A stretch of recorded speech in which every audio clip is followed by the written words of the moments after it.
Good day everyone. Today we're going to talk about government laws for internet users.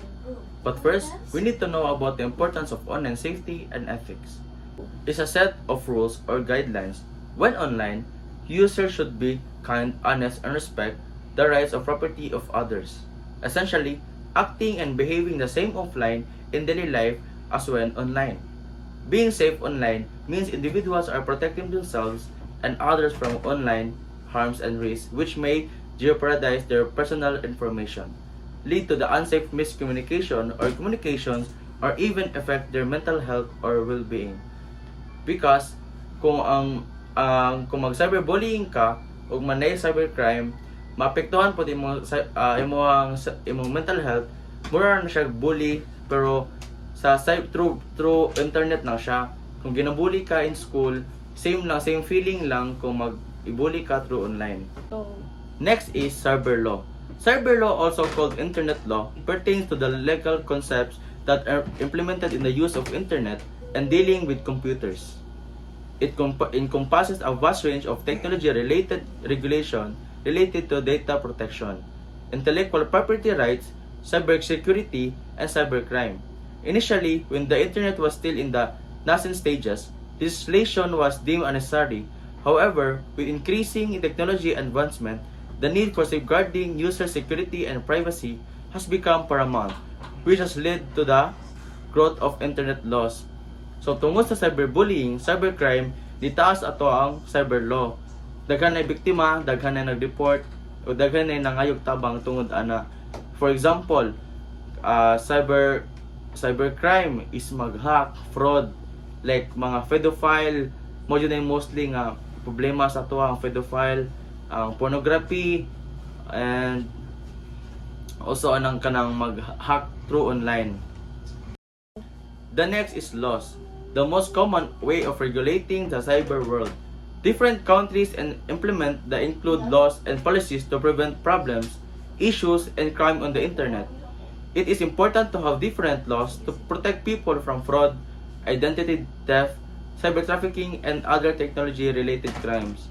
So kana mo dyan ay uso sa ato karon, mo na nga each country na sila yung mga different laws and rules to para masulbad na nga problema, which is mostly karon sa atong generation also kayo na. Norms is about the standard behavior of people when interacting online. In order to avoid problems, it is better to practice proper etiquette or online etiquette when connecting to someone online. Aside from etiquette, there are also cultural norms that should be taken into consideration when doing activities online, such as posting jokes that might be racist or sexist. So nagpasabot siya na it is all about the standard o behavior sa tao kung makig-interact online. In order to avoid problems, mas better good nga naatay practice about sa proper etiquette or online etiquette if makig-interact ta or connecta with other people online.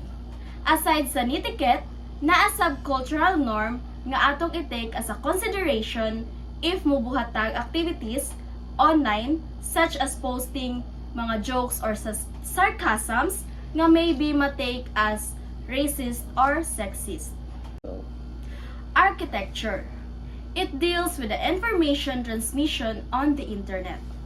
It is responsible for limiting or allowing access to data or network.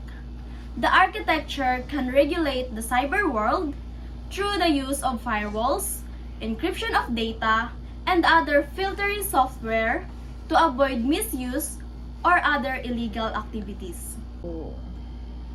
So nagpasabot nga nagadili siya information transmission through internet. Kani siya ang responsible sa pag-limit or pag-allow nga maka-access ta sa isa ka data or network through the use of firewalls, encryption of data, or other filtering software. Market regulation. Market regulation drives the cyber world to innovate and improve. Contents, whether on social media or business, are driven by trends.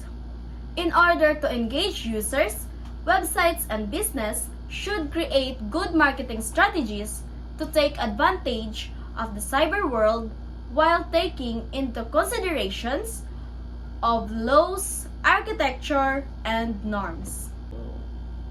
So nagpasabot nga ang market regulation gadala sa cyber world para ma-innovate o ma-improve. Contents whether sa social media or sa business, kana sila isa driven by trends. Para ma-engage ang users, ang websites o business dapat mag-create og good marketing strategies. Para makatake advantage sa cyber world, while i-consider sad nila ang laws, architecture, and ang norma. Computer Fraud and Abuse Act or CFAA governs most computer-related crimes, one of which is hacking. This law regulates the access of people to different networks and computers without proper authorization. This law is being updated due to the nature of the internet and data is prone to misuse and abuse.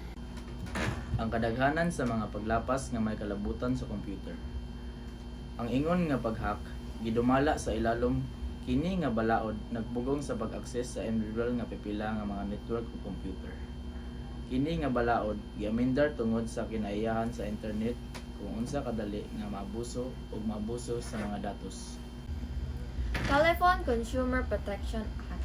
It aims to control the increasing number of telemarketer calls to protect the customers by restricting automatic dialing and pre-recorded phone calls.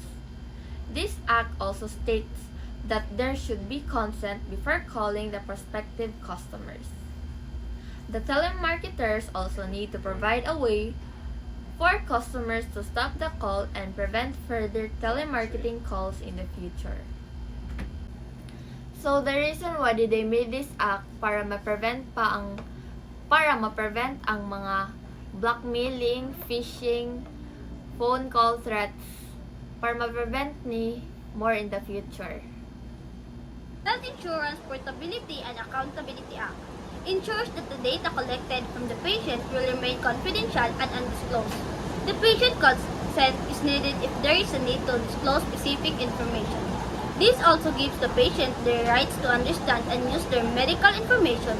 This rule applies to healthcare providers and health insurance providers. Children's Online Privacy Protection Act or COPPA let parents or guardians control the information that different websites collect from their children. This act applies to children under 13 years or age. This prevents third-party websites from collecting information without the consent of the child's parent or guardian for their own security. This act is important because there are many cyber predators that targets vulnerable children into their scheme, such as cybersex. Purpose of this act is collecting information without the consent of the child's parent or guardian for their own security. And also, it is important because nowadays a lot of predators that targets vulnerable child or mga youth nga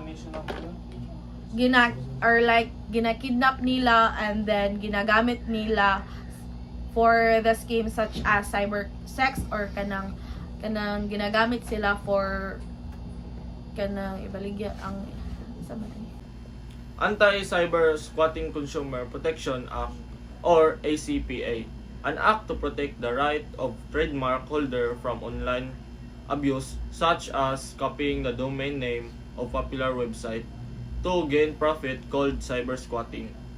Buying or using a domain that looks like other trademark business or organization whether to gain profit or traffic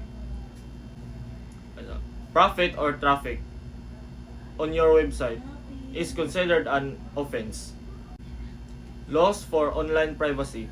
Privacy is important online because when you share your personal information, anybody can use that information to harm you and steal from you. Privacy-related laws are enforced to protect the data of users on the internet from illegal distribute and misuse. These laws are also used to prevent online misconduct and cybercrime such as cyberbullying, cybersex, and cyber trafficking.